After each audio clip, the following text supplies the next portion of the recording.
Hello and welcome. We're here tonight to celebrate the 50th wedding anniversary of Mike and Donna Freeman. Yeah, 50 years, can you believe it? That's a long time, and a lot's happened in that time. 50 years ago was 1959. It was the year we saw the birth of the Barbie, Jiffy Pop, and the Bic Pen. We watched in horror as the music died. We sent monkeys into space and enjoyed new TV shows like Bonanza and The Twilight Zone. And it was also the year that Mike and Donna Freeman vowed to spend their lives together. Well, today Barbie has been replaced by some brats, Jiffy Pop seems like way too much work, and Hugh uses a pen. While we listen in horror to the music that should die, we all know it'd be a PETA violation to send monkeys into space.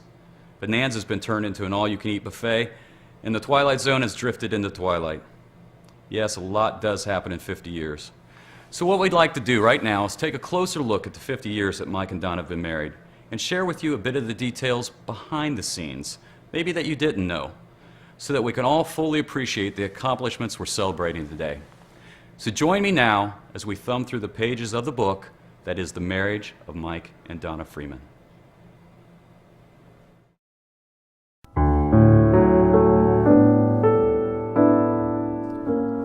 Prior to meeting Mike, a young Donna, or Madonna as she was officially named, was often teased for her long skinny legs and gangly appearance.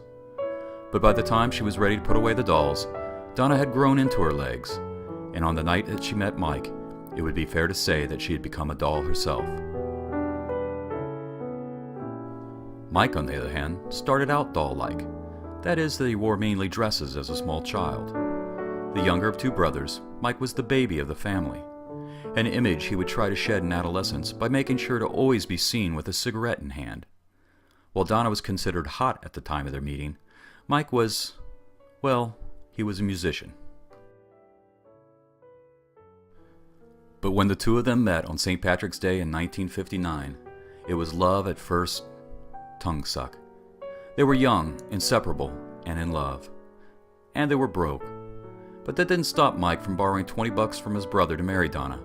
So on July 17, 1959, just 90 days after they met, with a rented suit and his signature cool-ass dude cigarette in hand, Mike made Donna his wife. And although the whirlwind marriage would indicate otherwise, it wasn't until the following year that they were blessed with a child. On December 14th, Mike's 21st birthday, Vincent David Freeman was born. Arriving prematurely, a problem that was rumored to haunt him throughout his days, little Vincent was immediately the joy of his young parents' life. It was quickly apparent that little Vincent inherited his mother's sense of style. Early family photos often captured son and mother looking stylish, but Dad...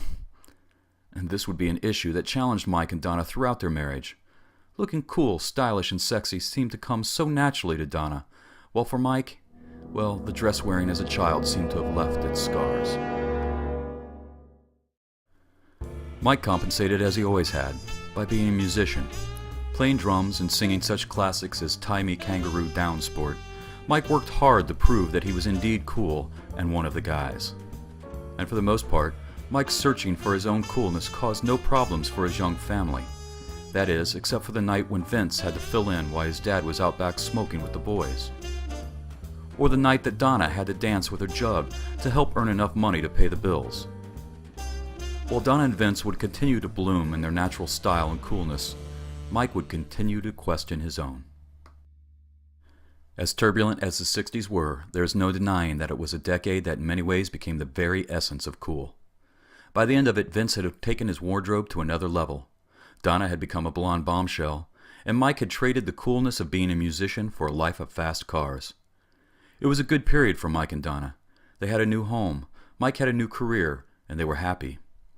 Even after suffering a series of miscarriages, Donna seemed content with her cool son and her working on being cool husband. On the surface, everything looked perfect. Only if you looked very closely could you see the signs of the things that would continue to challenge this marriage and this family.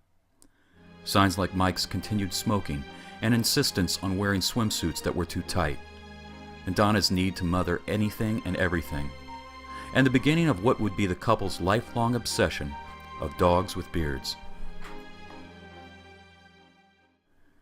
As the coolness of the 60s gave way to the hipness of the 70s, Mike and Donna again found themselves with a new home, new jobs, and faced with new challenges to their happy marriage. Mike gave up the cool-ass dude's cigarettes for a porn star mustache, while Donna discovered curls. The couple also began to search religion for answers, although maybe initially in not the right manner. Overall, it was a time of hip clothes, hip vacations, hip partying, and all-around hipness.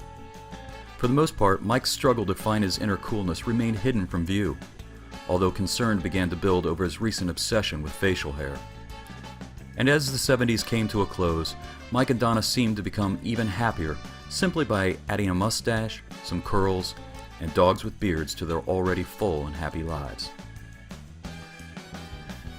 It was a happiness that would be strained by the changes and challenges that came with the 80s. Vince moved out of the house before he began to look too much like his mother. While he was gone, Mike and Donna faced a series of scandals. First, it was a shocking visit from the past that to this day no one really knows the whole story about.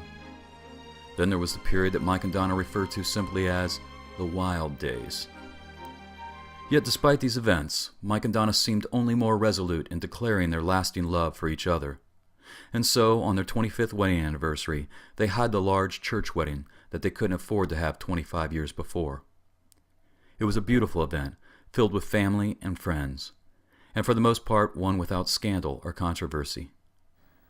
Yet more change was on the horizon as Vince introduced his parents to a sexy, sultry Syrian girl named Carmen. Like his parents before him, Vince and his new girlfriend had a whirlwind romance that quickly led to marriage. The service was wild, yet lovely, and other than Donna's occasional obsession to prove that her boobs were indeed bigger, Carmen was welcomed into the family. A few years later, Mike and Donna would restore a large Victorian house in the small town of Atlanta, Indiana. It was here that Donna would bloom, throwing herself into making the house a place to entertain friends and family, provide for homeless cats, and host tea parties for her granddaughters. But while Donna was growing in her identity, things were not going as well for Michael. First, a series of mysterious pictures of Mike surfaced, bringing with them old questions of Mike's masculinity. Next, Mike began the habit of communicating with hand gestures. Initially it seemed cute. Next it became somewhat annoying, and eventually it bordered on the obscene. Finally, when Mike used one of these gestures in an ad for his local real estate business, his reputation in the community was ruined. Then, to the surprise of everyone, under these mysterious circumstances, Mike and Donna sold the house in Atlanta, loaded up a trailer, and moved west to Arizona. Although it is unknown whether they were running from a life or trying to find one, the results seem to have been the same. Together, they found a good life in the Arizona sun. Donna has adjusted, and as always has effortlessly found her own unique style. And Mike finally seems comfortable with himself, content just to express his style in hats. And that seems to suit Donna just fine. The marriage of Mike and Donna is really no different than any other, in the sense that it's had its shares of ups and downs, its good times and bad, its challenges, its secrets, scandals, and yes, even controversy. And as we reflect back on the last 50 years together, through all the changing times, places, styles, jobs, homes, habits, and hairdos, we cannot help but to notice one constant, the one that rushed them into marriage in the first place, gave them hope for the good times, and sustained them in the bad. And that is love.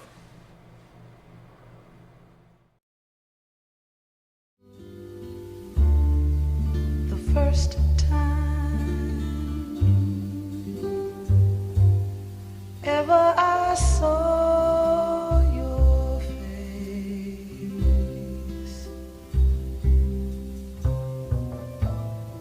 I thought the sun rose in your eyes,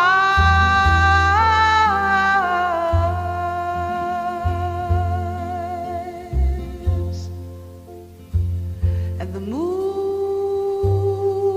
and the stars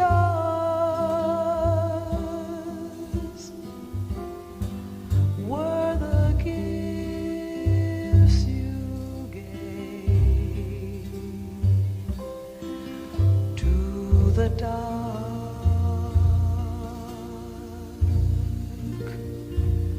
and the endless skies, my love, to the dark and the endless skies.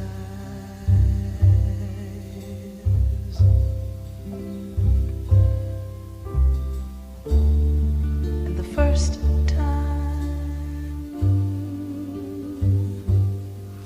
ever I kissed your mouth,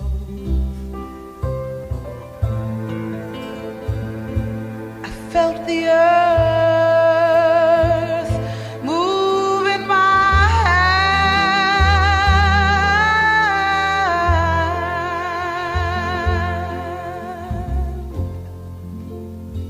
hand, like the trembling heart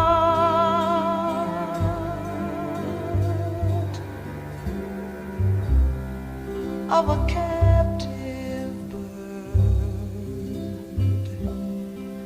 that was there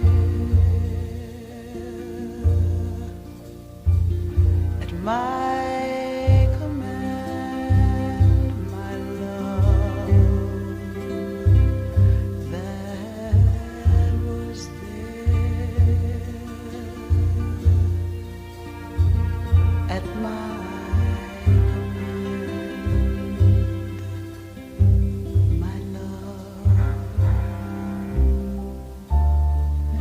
first time ever I lay with you, I felt your heart so close to mine.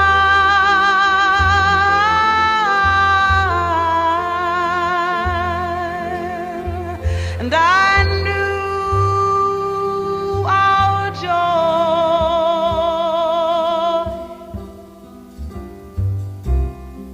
would fill the earth and last till the end of time, my love, and it would last till the end of time, my love. The first time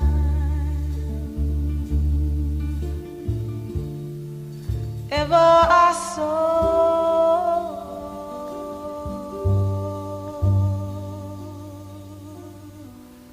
your face, your face, your face,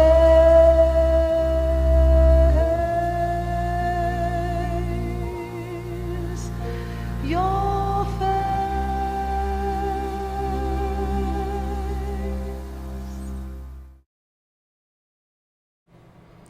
Thanks to all of you for celebrating this special event with us. And thank you, Mom and Dad, for inspiring each of us with the tireless love and commitment that you've shown each other. Here's to your 50 years, and may there be many, many more to come. God bless.